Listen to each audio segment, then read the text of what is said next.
Gloire à Dieu. Nous sommes heureux de nous retrouver. Amen. Nous sommes heureux de nous retrouver. Amen. Quelle joie. Et nous voulons célébrer, exalter notre Seigneur. Dieu est grand et ce matin nous ne voulons pas le limiter. Amen. Il est vivant, la pierre a été roulée et il vit en nous. Alléluia. Et ce matin, nous voulons nous rappeler qu'aucun obstacle ne peut résister. Il aplanit les montagnes, il fait tomber les barrières et en lui, nous avons la victoire. Alléluia. C'est pourquoi ce matin, nous voulons chanter de tout notre cœur ce chant dit car du lever du soleil jusqu'à son coucher, les bontés du Seigneur ne sont pas épuisées. Elles se renouvellent chaque matin. Alléluia. Et ce matin, nous voulons le louer, le chanter de tout notre cœur. Alors ce matin, ne te prive pas. Célèbre ton Seigneur. Amen. Il est tout puissant, il est grand, il est merveilleux. Car du lever du soleil jusqu'à son coucher, dans les bontés du Seigneur ne sont pas épuisées. Non, non, non, elles se renouvellent chaque matin. Les bontés du Seigneur n'ont pas de fin. Car du lever du soleil jusqu'à son coucher, dans les bontés du Seigneur ne sont pas épuisées. Non, non, non, elles se renouvellent chaque matin. Les bontés du Seigneur n'ont pas de fin. Doué de toute sa grandeur, doué son amour, doué dans son sanctuaire, doué pour toujours. Célébrer sa présence, défendu dans nos cœurs, chanter dans sa présence, lancer vos clameurs, car du lever du soleil jusqu'à son coucher, dans les bontés du Seigneur ne sont pas épuisées. Non, non, non, elles se renouvellent chaque matin. Les bontés du Seigneur n'ont pas de fin. Louez Dieu dans son saint lieu, louez dans les cieux, louez sa fidélité, louez à jamais. Chantez sa bienveillance et sa magnificence. Entrez dans ses paris avec reconnaissance, car du lever du soleil jusqu'à son coucher, dans les bontés du Seigneur ne sont pas épuisées. Elles se renouvellent chaque matin. Les bontés du Seigneur n'ont pas de fin. Car du lever du soleil jusqu'à son coucher, dans les bontés du Seigneur, nous le croyons ce matin, ne sont pas épuisées. Elles se renouvellent chaque matin. Les bontés du Seigneur n'ont pas de fin. Car du lever du soleil jusqu'à son coucher, dans les bontés du Seigneur ne sont pas épuisées. Non, elles se renouvellent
L'Éternel est le soutien de ma vie, de qui aurais-je peur?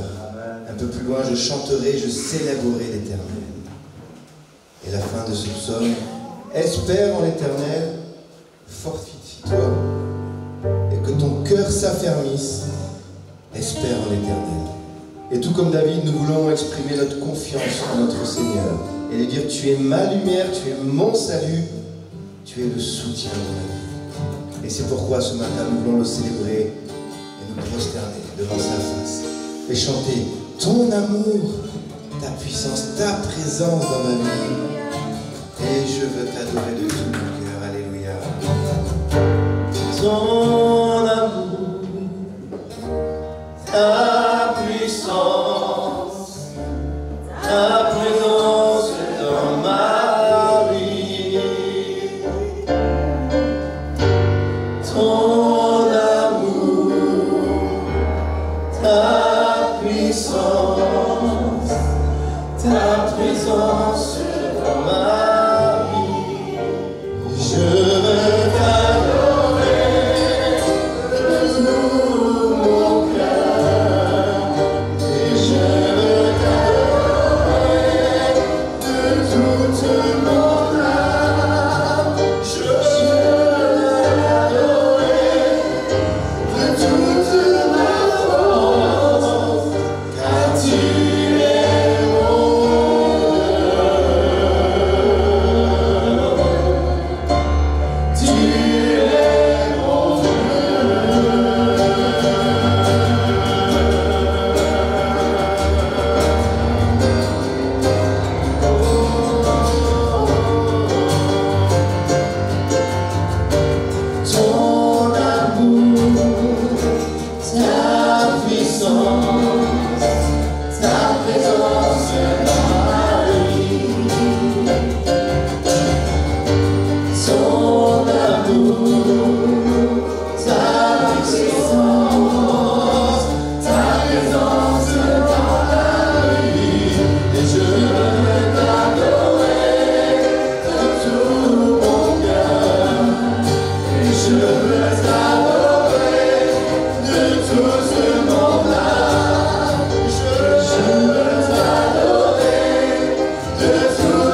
louer.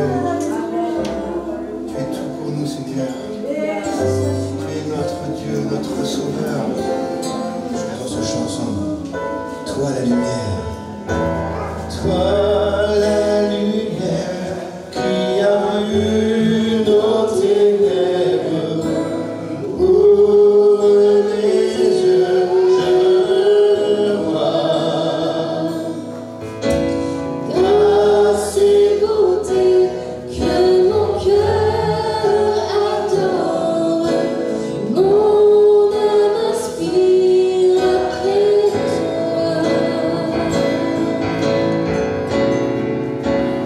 Oui, je te célèbre et je me prosterne. Je veux proclamer ta majesté. En toi tout n'est que grâce, tout est admirable. Dieu, tu es si bon et grand pour moi.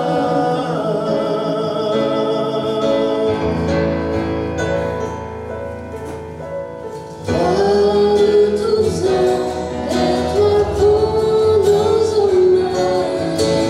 La gloire au plus haut des cieux. Sur cette terre, tu t'es fait misérable, Avec petit pardon.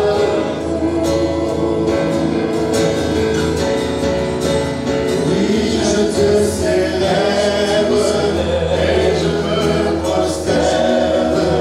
Je veux proclamer ta majesté. En toi tu n'es que grâce, tout est admirable. Dieu, tu es si bon et grand pour moi. Oui, je te célèbre et je me prosterne. Je veux proclamer ta majesté. Toi, tu n'es que grâce, tout est admirable. Dieu, tu es si bon et grand pour moi. Je ne saurai jamais le prix de tout ce que tu as suivi. Je ne saurai jamais le prix de tout ce que tu as suivi. Je ne saurai jamais le prix de tout ce que tu as suivi. Je ne saurai jamais le prix de tout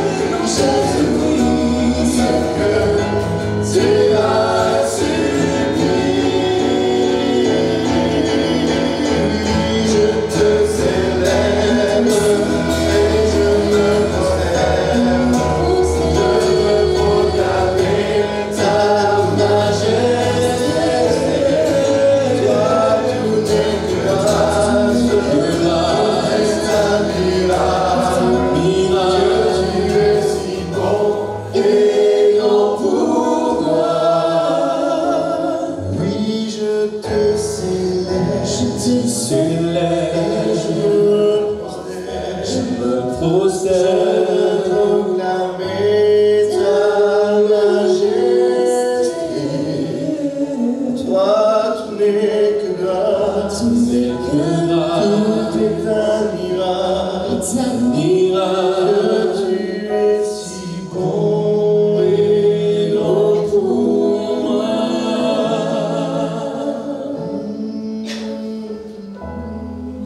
Ah, ben Jésus, alléluia. Gloire au Seigneur. On rend grâce à Dieu pour ce qui s'est passé aussi cette semaine. Je donnerai quelques petites nouvelles toutes simples tout à l'heure. Mais tout de suite, nous allons ouvrir la parole de Dieu et faire une lecture dans le premier livre des Chroniques, Chroniques des rois, c'est d'après les livres des rois, au chapitre 4.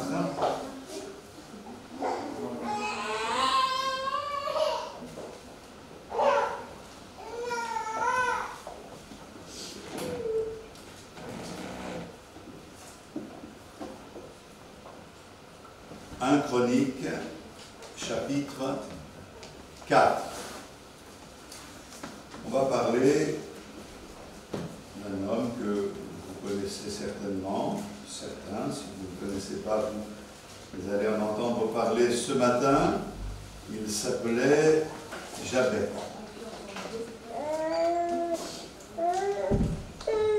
Un Chronique, chapitre 4, verset 9. Jabet était plus considéré que ses frères.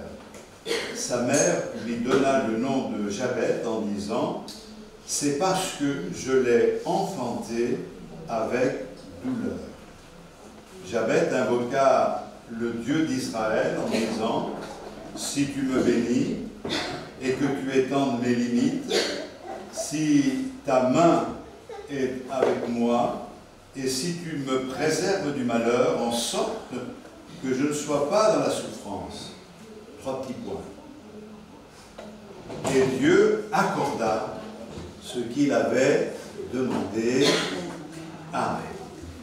Voilà donc un texte qui nous retient ce matin et que je veux méditer avec vous pour que nous comprenions que Dieu prend plaisir à la prière et que son désir est de nous exaucer. On est étonné quand on regarde dans ces 2 chapitres, 3 et 4, il est question des descendants de David. Je ne sais pas si vous avez essayé de lire ces chapitres, mais la lecture est un petit peu aride, puisqu'il y a une succession de noms pour nous expliquer quels étaient les descendants de David. Une succession de noms. Généralement, ce sont des chapitres que l'on survole et on met de côté un peu tous ces noms parce qu'ils sont difficiles à prononcer. On arrive au chapitre 3, il est parlé de Malkiram, Pédaja, Jécamia, Oshama. Ensuite, dans le chapitre 4, on passe à Juda, donc c'est plus simple. Péret, Erson, Carmi, Ur, Shobal, etc., etc. Et puis, d'un seul coup, on a l'impression que les choses changent et un nom est prononcé, Jabet, et il est dit, Jabet était plus considéré que ses frères, je relis. Sa mère lui donna le nom de Jabet en disant « C'est parce que je l'ai enfanté avec douleur ». Jabet invoqua le Dieu d'Israël en disant « Si tu me bénis et si tu étends que tu étendes mes limites, si ta main est avec moi et si tu me préserves du malheur en sorte que je ne sois pas dans la souffrance ». Donc j'ai dit 3 petits points.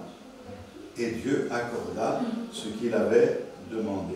Au milieu de cette lecture de tous ces noms, Dieu attire notre attention sur Jabet pour nous apporter, je dirais, quelque chose, une note rafraîchissante et nous demander de nous y intéresser. C'est un peu comme un spot qui s'allume sur un des personnages, entre autres. Ça ne veut pas dire que Dieu n'avait rien à dire des autres, puisque certains se sont quand même distingués, mais là, le Seigneur nous dit, arrête-toi un peu et considère Jabet.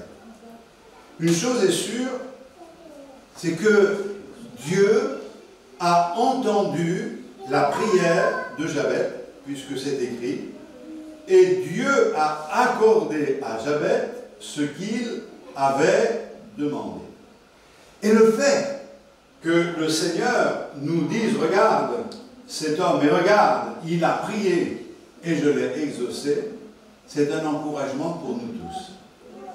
C'est Dieu qui nous dit ce matin, de la même manière que la prière de Jabez a été exaucée, j'ai le désir d'exaucer tes prières.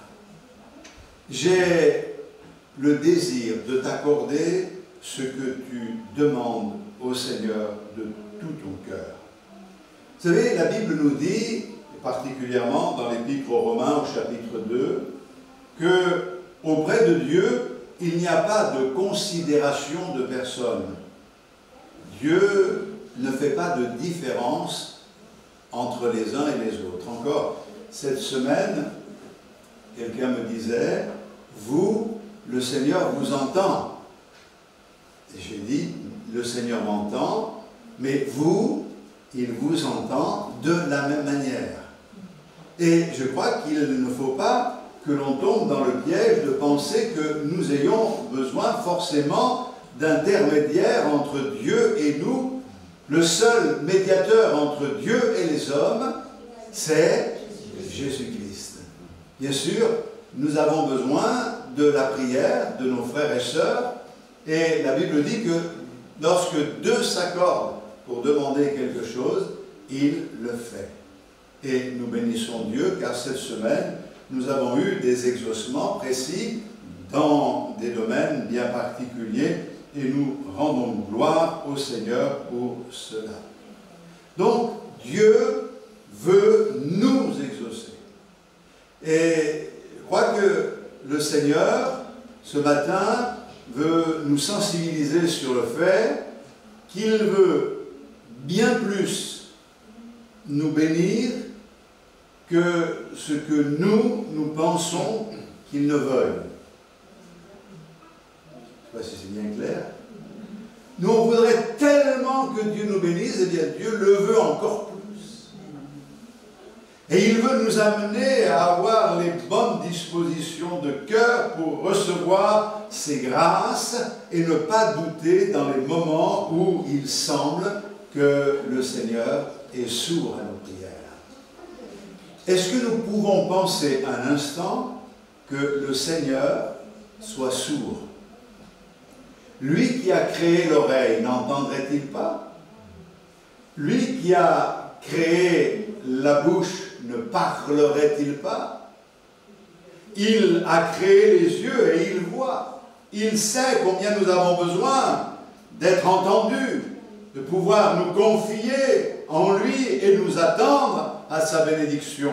Et ce matin, il veut nous encourager. Donc, au milieu de toutes ces personnes anonymes, le Seigneur nous dit Jabez. Jabez va sortir du lot, et on ne se souvient pas de Jabez parce qu'il a accompli des exploits, il ne s'est pas engagé dans des combats où il a remporté de grandes victoires, comme on le voit dans l'Ancien Testament. On ne nous dit rien concernant les actions de cet homme, on ne peut pas savoir, on nous dit simplement qu'il a prié. Et sa prière a plu à Dieu au point que Dieu veut qu'elle soit mentionnée dans les Saintes Écritures et que cette prière soit une référence pour que nous puissions recevoir nous aussi l'exaucement à toutes nos prières. Il met en évidence la prière de cet homme. Vous voyez, Jabez n'a pas accompli des exploits, mais il a prié. Peut-être que toi tu te dis, moi je n'ai pas accompli des exploits, je n'ai pas fait de grandes choses. Mais il y a une chose que tu peux faire, c'est prier. Tu as l'impression que ce n'est pas grand-chose, mais prier, c'est l'essence même de la vie chrétienne, à savoir que la prière nous met en relation avec le Seigneur. Et c'est important, la prière. Sans la prière, on ne peut pas vivre. Sans la prière, on ne peut pas avancer. La prière, c'est le moyen que Dieu nous a donné pour rentrer en communication avec lui. Et la prière, ce n'est pas simplement le petit moment que l'on met de côté chaque jour pour nous tenir devant le Seigneur. C'est dans nos cœurs, c'est l'orientation de notre âme. C'est tout au long de la journée que nous prions quand nous nous nous réveillons, même la nuit, que nous prions, nous sommes en communion avec le Seigneur et nous lui parlons, mais aussi nous prenons le temps de l'écouter, car il a des choses à nous dire. Alléluia. Alors, revenons à Jabez. Jabez m'intéresse parce que chaque fois qu'il y a un nom comme cela, je vais chercher la signification du nom, puisqu'il n'y a pas de hasard, et dans la Bible, les noms qui sont donnés ont une signification. Et en m'intéressant à son nom, j'ai trouvé que Jabez, ça veut dire douleur, souffrance. C'est quand même un peu étonnant, et c'est pas évident de porter un tel nom, puisque la Bible nous dit que sa mère lui a donné le nom de Jabez, c'est-à-dire souffrance, douleur, parce que, dit-elle, je l'ai enfanté avec douleur. Donc elle a voulu marquer le coup. Ah, toi tu m'as fait souffrir, alors je te donne le nom de souffrance. Jamais Jabez ne pouvait oublier que sa mère avait beaucoup souffert en le mettant au monde. Jamais il ne pouvait oublier qu'il avait été une source de douleur pour sa mère, et si sa mère a souffert, certainement autour d'elle, les autres aussi. Toute sa vie, il devra s'appeler souffrance.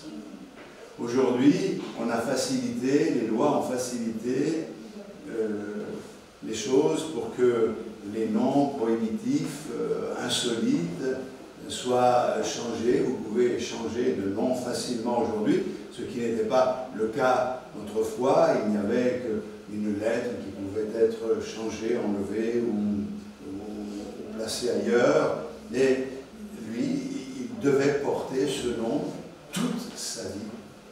J'imagine, c'est quand ta mère l'appelait, c'était le moment du repas. Souffrance! Ma souffrance! Viens! Viens à la maison! C'est l'heure! Quand même, c'est difficile quand même à porter, hein? Toute sa vie, il devait porter ce nom.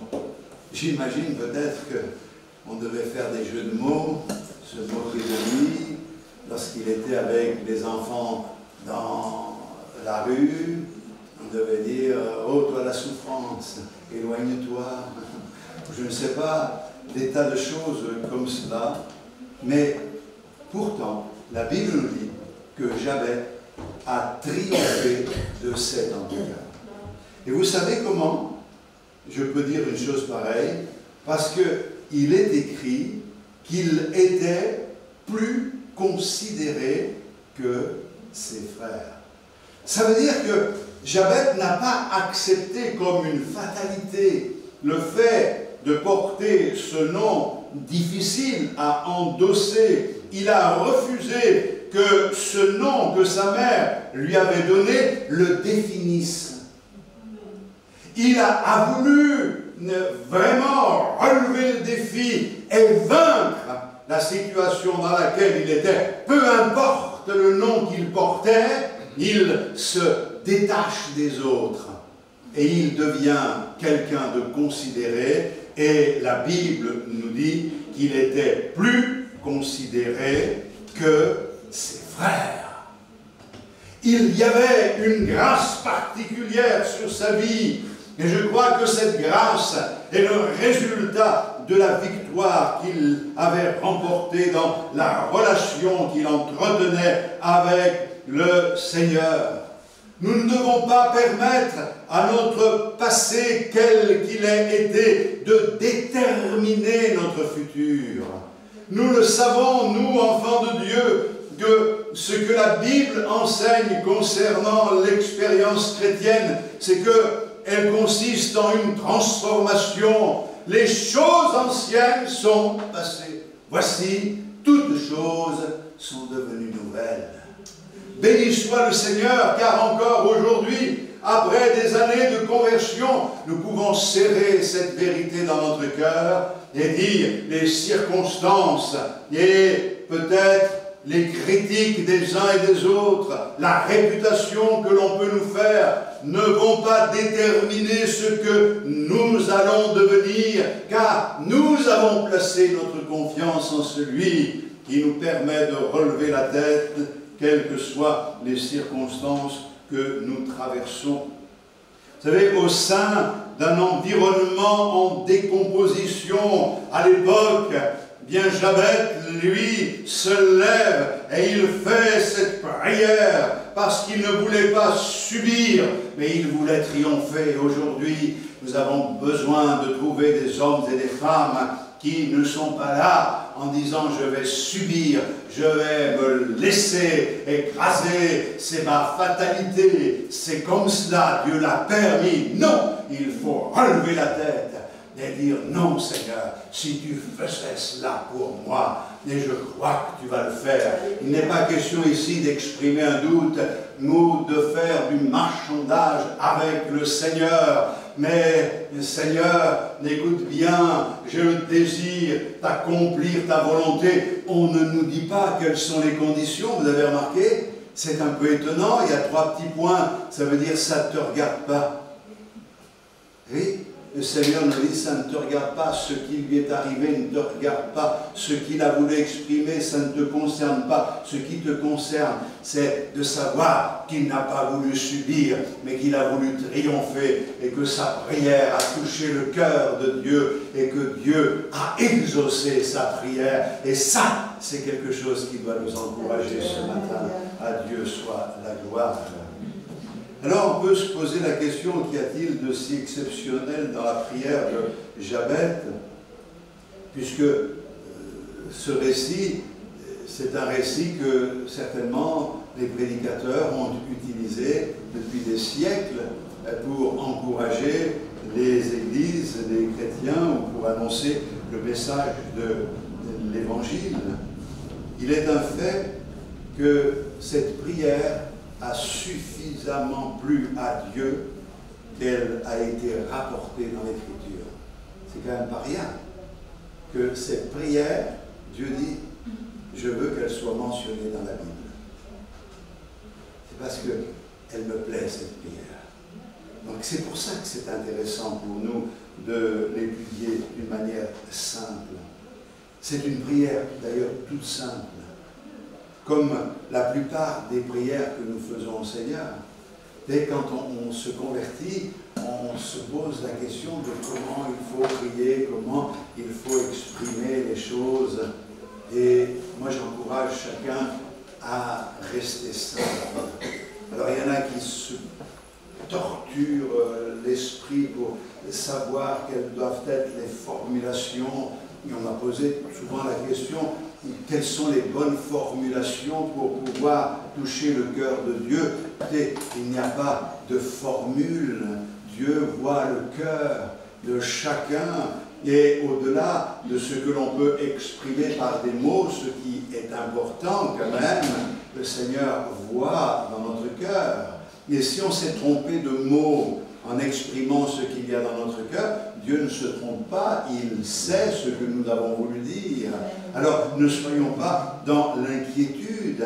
La prière qu'il formule est une prière toute simple, et il dit dans cette prière, si tu me bénis et que tu étendes mes limites, si ta main est avec moi et si tu me préserves du malheur, en sorte que je ne sois pas dans la souffrance. Il manque quelque chose. Qu'est-ce qu'il a pu dire? On n'en sait rien, hein? T'aimerais savoir. Mais l'important, c'est pas de savoir. C'est pas une condition dans le sens, si tu fais ça, je fais comme ça. Oh, c'est le souhait de l'âme. Oh, si tu voulais bien, Seigneur, me bénir.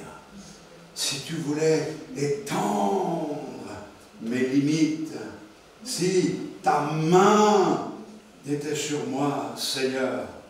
Oh, si tu pouvais me préserver du malheur. Cet homme était plus considéré que ses frères. Dieu a exaucé sa prière. Alors, on va s'arrêter sur ces 4 demandes. La première des demandes, c'est « Seigneur, bénis-moi ». C'est écrit tout simplement « Ô Seigneur, si tu me bénis ». Il demande à Dieu de le bénir. Il demande à Dieu de lui ouvrir son précieux trésor. Là se trouvent toutes les bénédictions qu'il en réserve pour nous. Vous croyez que c'est mauvais de demander à Dieu de nous bénir? On ne va certainement pas lui demander de nous maudire. Non? On a besoin d'être béni. Bénir, c'est dire du bien. Quand nous bénissons Dieu, c'est que nous disons du bien du Seigneur. Mon âme bénit l'Éternel. Ce n'est pas que nous apportons à Dieu notre bénédiction dans le sens qu'on l'enrichit ou on lui accorde quelque chose de particulier. Dieu se suffit à lui-même et il n'a pas besoin de nous dans l'absolu. Simplement, il a besoin de nous dans le sens qu'il veut trouver en nous un retour à l'amour qu'il a manifesté pour nous. Alors oui, mon âme bénit l'Éternel. Je t'aime, Seigneur. Je t'aime parce que tu m'as aimé le premier. Je veux te servir, je veux accomplir ta volonté. Mais toi, bénis-moi. Est-ce que le Seigneur peut dire du bien de vous? Est-ce que vous aimeriez que le Seigneur dise et prononce du bien sur vous et de vous? Vous savez, il y en a, ils ne disent pas du bien de nous. Ils ne nous bénissent pas. Et pourtant, il est dit, bénissez et ne maudissez pas. Attention à tous ceux qui s'amusent constamment à critiquer, à dénoncer, à vouloir saper. Nous devons nous attaquer au mal, mais pas aux hommes, comme certains le font. Nous voulons bénir même ceux qui nous maudissent. Mais l'important, c'est de pouvoir dire, Seigneur, bénis-moi. Bénis-moi, remplis-moi. C'était quelqu'un qui s'est souvenu de son ancêtre Abraham. Quand Dieu avait dit à Abraham, je ferai de toi une grande nation, je te bénirai. Je rendrai ton nom grand et tu seras une source de bénédiction. C'est une promesse que Dieu a faite à Abraham et il devait s'en souvenir.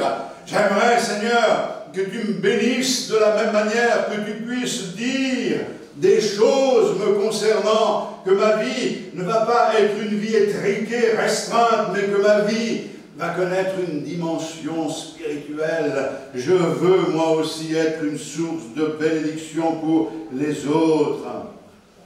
Ce qu'il voulait en réalité, c'est être une bénédiction pour les siens. Et c'est pour cette raison qu'il était plus considéré que ses frères.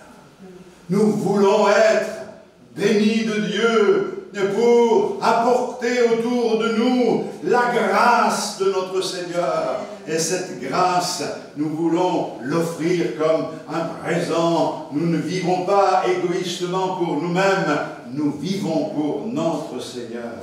Jabez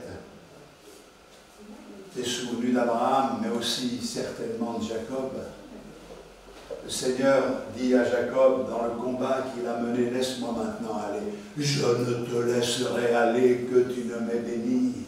Bénis-moi, Seigneur. Est-ce que ce matin, nous ne voulions pas être animés des mêmes intentions, des mêmes mobiles, de pouvoir empoigner le Seigneur en quelque sorte et de lui dire, Seigneur, oh, tu es là, je ne te lâche pas maintenant. Je ne te lâcherai pas que tu ne m'aies béni. Je veux ta bénédiction sur ma vie. Je veux que tu prononces cette bénédiction sur ma vie.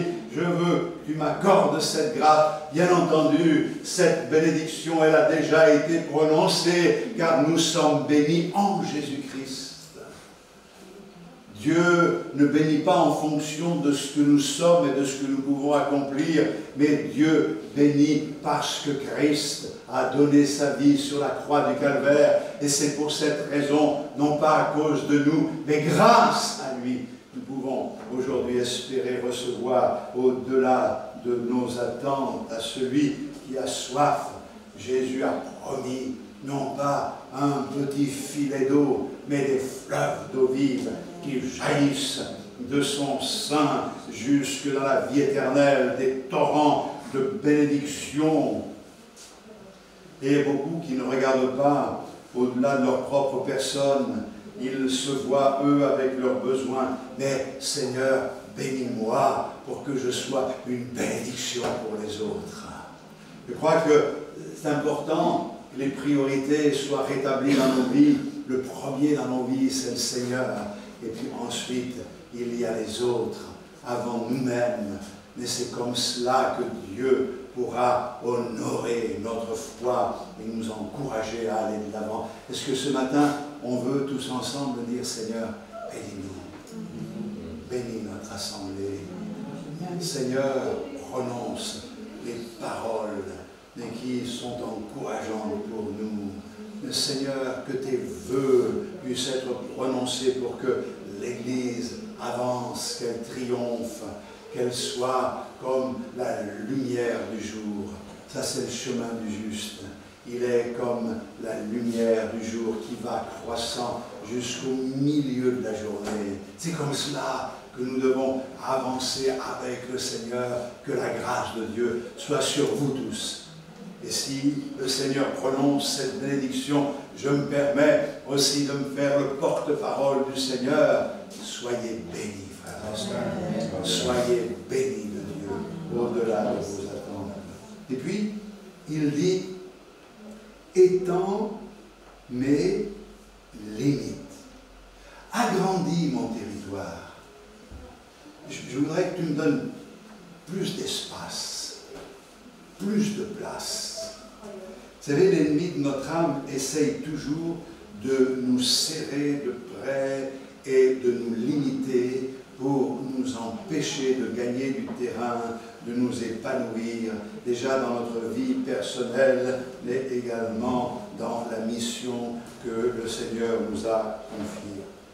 Combien de fois Israël a dû combattre contre les ennemis parce qu'ils arrivaient toujours à grignoter du terrain par rapport à cette terre que le Seigneur leur avait donnée. Et vous remarquerez que ça va durer jusqu'à la fin, puisque c'est encore comme cela aujourd'hui. Il fallait constamment repousser les adversaires.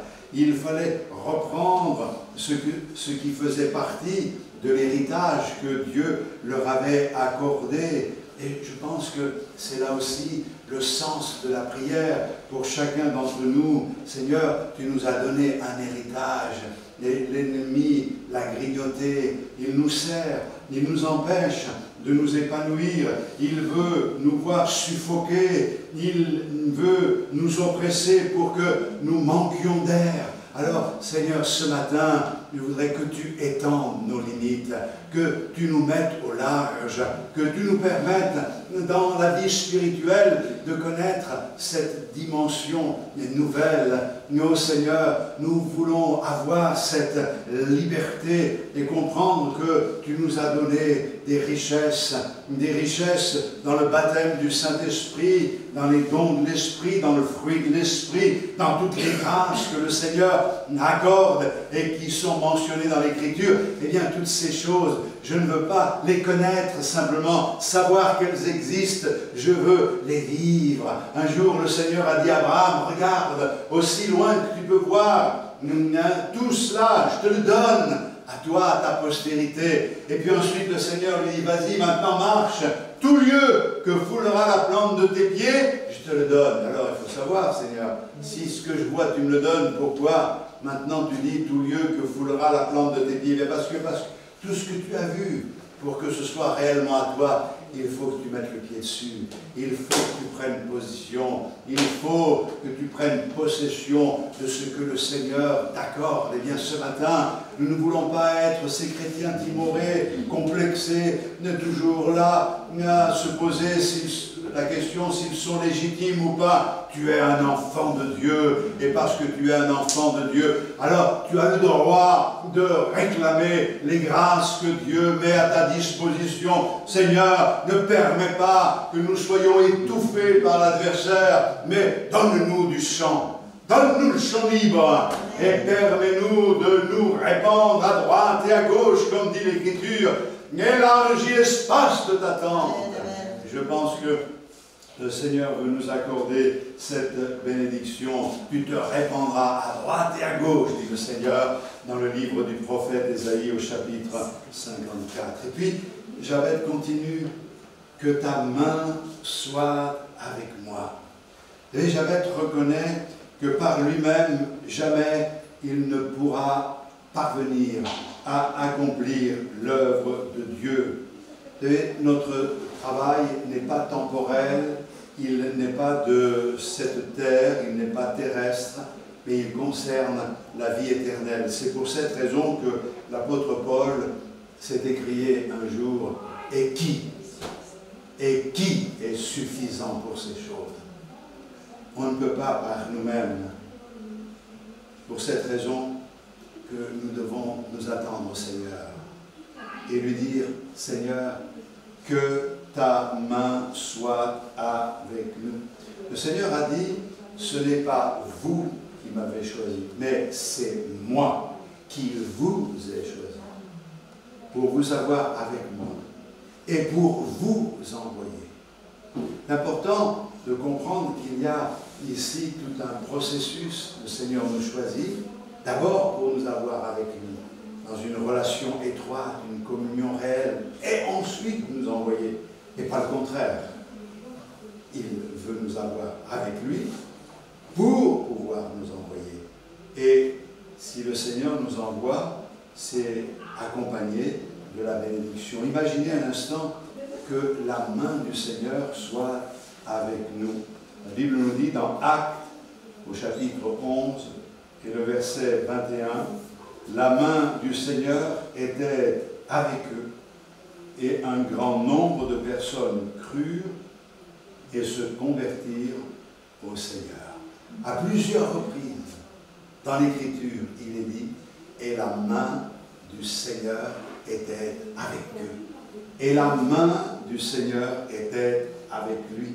La main du Seigneur, c'est l'action de Dieu qui accompagne notre vie et notre témoignage. Regardez Marc chapitre 16, verset 20.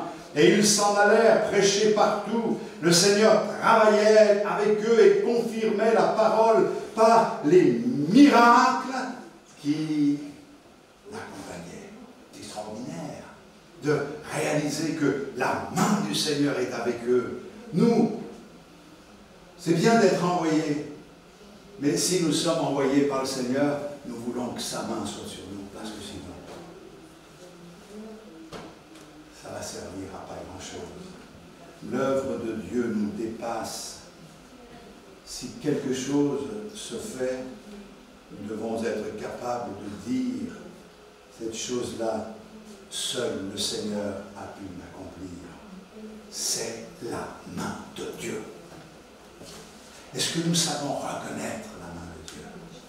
Vous savez, quelquefois, la main du Seigneur est sur nous, et comme il y a, bien sûr, l'intervention des hommes, on a peut-être le doute, on se dit, c'est à cause des hommes, c'est grâce aux hommes, et quoi qu'il en soit, c'est toujours grâce à Dieu.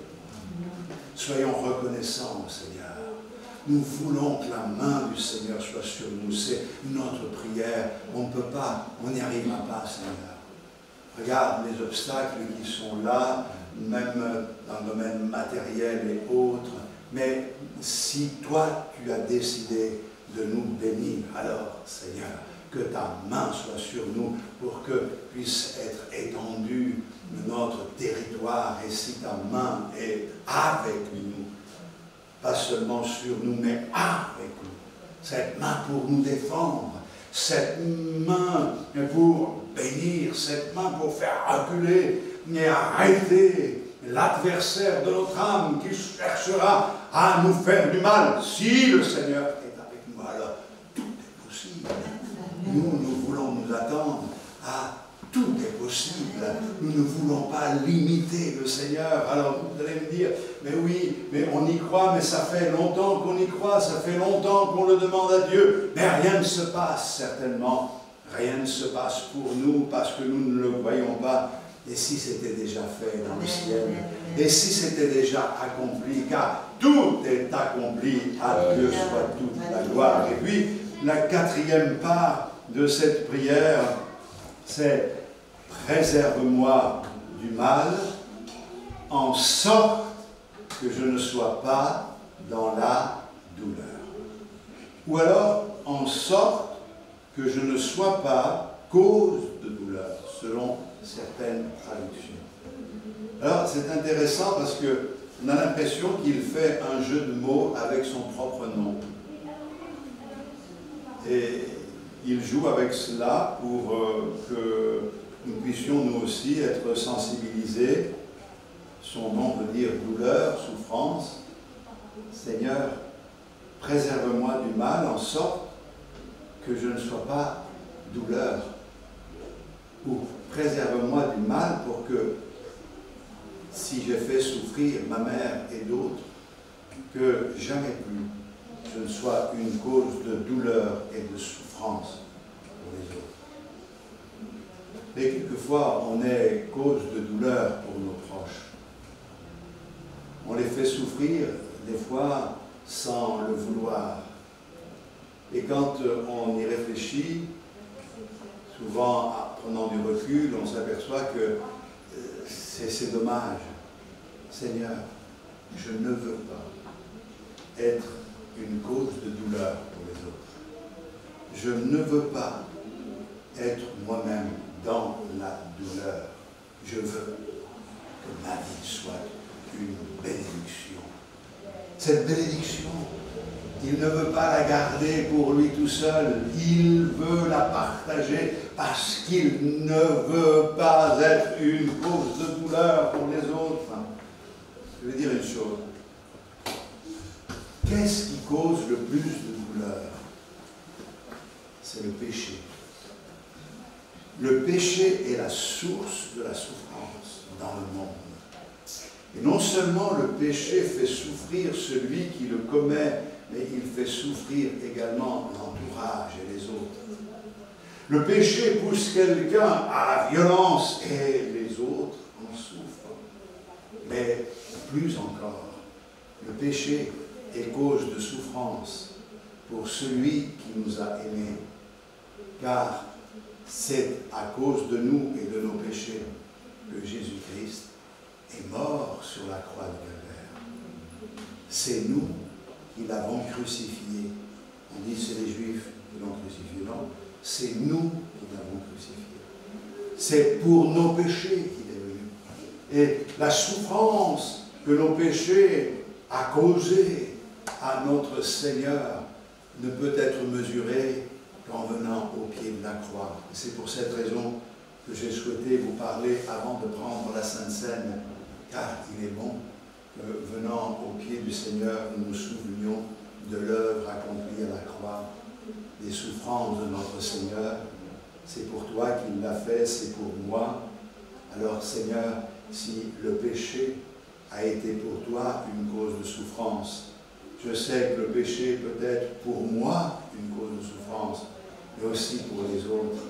Alors, parce que je t'aime, je veux tout mettre en œuvre pour laisser de côté le péché, pour l'abandonner. Je veux que tu m'en débarrasses.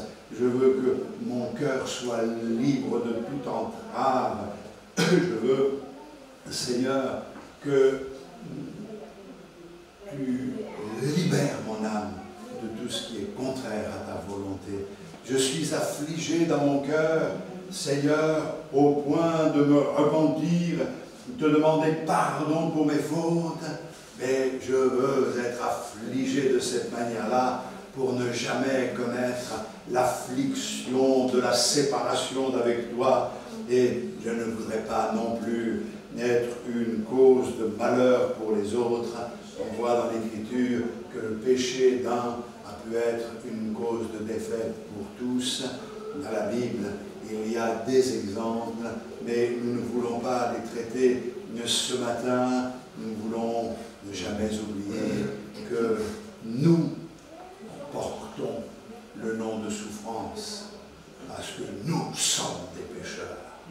Mais nous avons décidé de relever le défi et de dire, Seigneur, parce que tu nous aimes, je ne veux pas comme une fatalité dire, c'est ma nature, je ne peux rien changer, mais je veux relever le défi, je veux triompher, Seigneur. Alors, ce matin, bénis-moi, Seigneur, étends mes limites, accorde-moi ta grâce. Je veux ta visitation dans ma vie, je veux ta bénédiction dans mon cœur, je veux que ta main soit sur moi, m'accompagne. Je ne peux pas par moi-même, ça demande de l'humilité, de pouvoir reconnaître que nous avons besoin du Seigneur, mais surtout, je ne veux plus être une cause de souffrance, ni pour toi, ni pour les autres. Je veux vivre une vie intègre et droite. Alors bien sûr, on pourrait tous se justifier, mais on a tous besoin de la grâce de Dieu, car on a tous des choses à remettre à plat devant le Seigneur. Et la Bible nous dit, et Dieu exauça sa prière. Et Seigneur, exauce ta prière ce matin. Reçois dans la foi, et que rien ne te fasse douter, et qu'à Dieu soit toute la gloire. On va louer le Seigneur encore. Avant de partager la Sainte Seine, on va adorer Dieu. Quelques minutes, on a encore bien du temps devant nous. Alléluia. Gloire à toi, Seigneur. Que serions-nous et que ferions-nous sans toi, sans ta bénédiction, sans ta main posée sur nous? Merci de nous éclairer sur Jabez. Merci pour l'exemple qu'il est pour nous. Nous ne voulons pas subir, mais nous voulons relever la tête et comprendre que nous sommes des enfants. Tu ne nous as pas appelés à la médiocrité, tu nous as appelés à la bénédiction, à la vie débordante et ardente, la vie qui s'étend, une vie qui se répand, une vie qui se communique, une vie qui apporte restauration, consolation, joie dans les cœurs. Seigneur, pardonne-nous pour nos fautes, pour notre cœur endurci.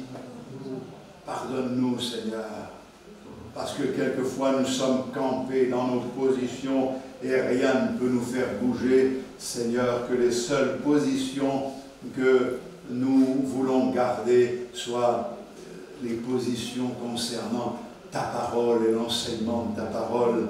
Et Seigneur, pour le reste, donne-nous de l'amour pour les autres et le respect des autres, l'humilité, Seigneur. Nous voulons que la grâce de Dieu soit sur nous. Et Seigneur, bénis chacun, bénis mes frères et sœurs, ceux que nous représentons, bénis également tous les autres que toi tu connais, qui ne sont pas avec nous.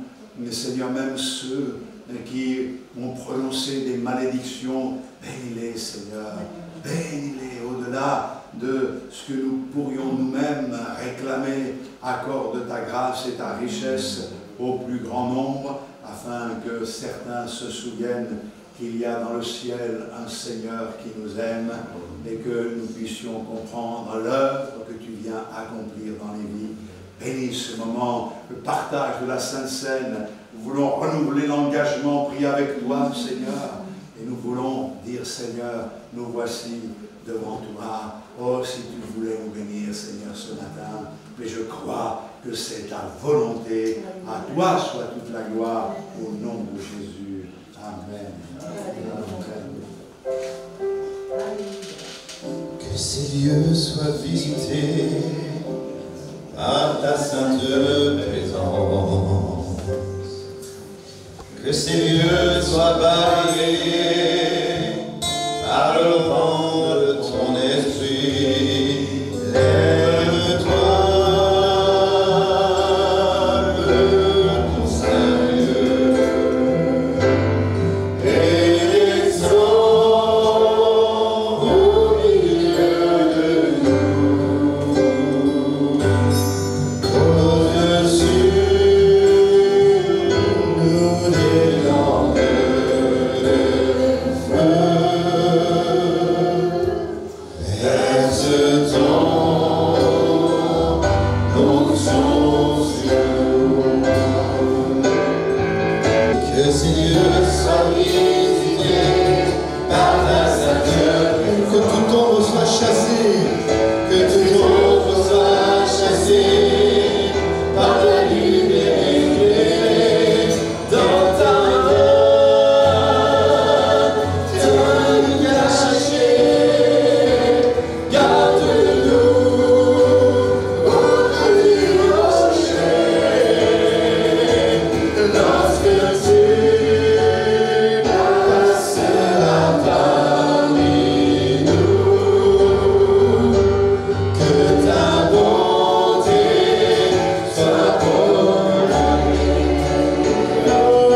Oh